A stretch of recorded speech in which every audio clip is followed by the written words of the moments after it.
Bon, mais Jean-Marc, alors, cette petite collection artiste collectif, la quatrième du nom, hein? Moi j'aime beaucoup, je trouve qu'il y a beaucoup de présence, beaucoup de complexité dans tout ça, beaucoup d'originalité aussi. Ça se précise et en même temps, j'aime bien, moi, ce côté d'ailleurs qu'évoquent les étiquettes. Cette année, on a fait appel à des écoles de design et on leur a demandé de travailler sur la notion du trompe-l'œil. Ouais.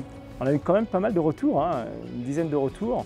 Et je trouve que ces étiquettes, elles sont à l'image de ce qu'est l'intérieur. J'en ai un tout de suite qui me vient à l'esprit, c'est celui Kaolila. Où alors là on est vraiment sur un Kaolila animal bien plus tourbé en attaque qu'habituellement et qui, avec le temps, devient de plus en plus exotique, où la tourbe lâche prise, tu vois, peu à peu.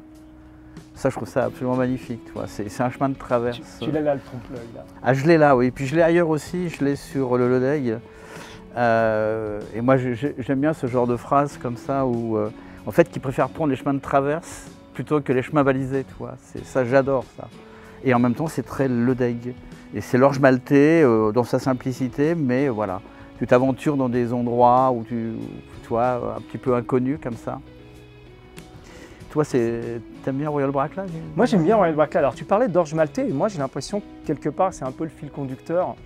Et le Royal Bracla, alors d'ailleurs, je trouve que l'étiquette, elle colle tout à fait, parce que tu es sur un beau sherry. Alors, c'est pas une distillerie en plus qu'on évoque souvent, mais je trouve d'ailleurs que l'étiquette de la bouteille correspond très bien. On parlait de trompe-l'œil, on parlait d'orge maltais. Bah, tu vois, pour moi, le Royal Bracla, on est sur un joli sherry. Hein, et puis derrière, tu as l'exotisme qui commence à parler, le fruit exotique. Et puis, en fait, tu t'aperçois en allant au-delà, donc au-delà de ce trompe-l'œil encore, tu as l'orge maltais. Et c'est vraiment, et tout à l'heure, tu le mentionnais aussi sur les autres embouteillages, je trouve d'ailleurs que c'est un peu le fil conducteur. Le whisky, ça reste de toute façon un peu l'ode à l'orge pour moi, hein, c'est normal. Moi, j'aime beaucoup l'étiquette du Old Pulteney. Alors lui, est-ce qu'il y a un trompe-l'œil à vrai dire? Je ne sais pas bien, puisque c'est Old Pulteney. Donc c'est huileux, c'est marin, salin, onctueux, c'est fin. C'est vraiment très bon, tu vois. J'adore ça. C'est un joli Old Pulteney. Ah ouais, c'est un très très beau. Et sans parler du Linkwood.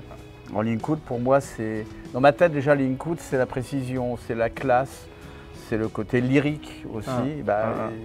Voilà, on y est. Tu vois. Donc, on peut être que fier de cette sélection. Exactement. Qui, en fait, ce sont des micro-cuvées. Hein. On reste sur des micro-cuvées. Oh, on les a pas choisis pour rien. Hein. Puis je trouve qu'à défaut de faire un tour du monde, on fait un tour d'Écosse assez complet. Hein. C'est pas mal non plus. Hein. C'est pas mal, c'est une belle collectivité. Je trouve. On récapitule. Alors, Bunaben, Kaolila, il y a 2 Islay quand même. Hein. Ouais. Il y a de la tourbe, hein. Bah, tu as le tchèque hein, aussi. Le Deg. Forcément, on reste sur le côté maritime. Finalement, tu as un fil conducteur. On reste sur le côté marin avec Old Pulteney, évidemment, qui t'emmène sur l'orge, orge maltais, et on va sur Royal Bracla. Voilà. Royal Bracla, sherry, et puis Linkwood. On termine par Linkwood. Voilà. C'est une belle conductivité.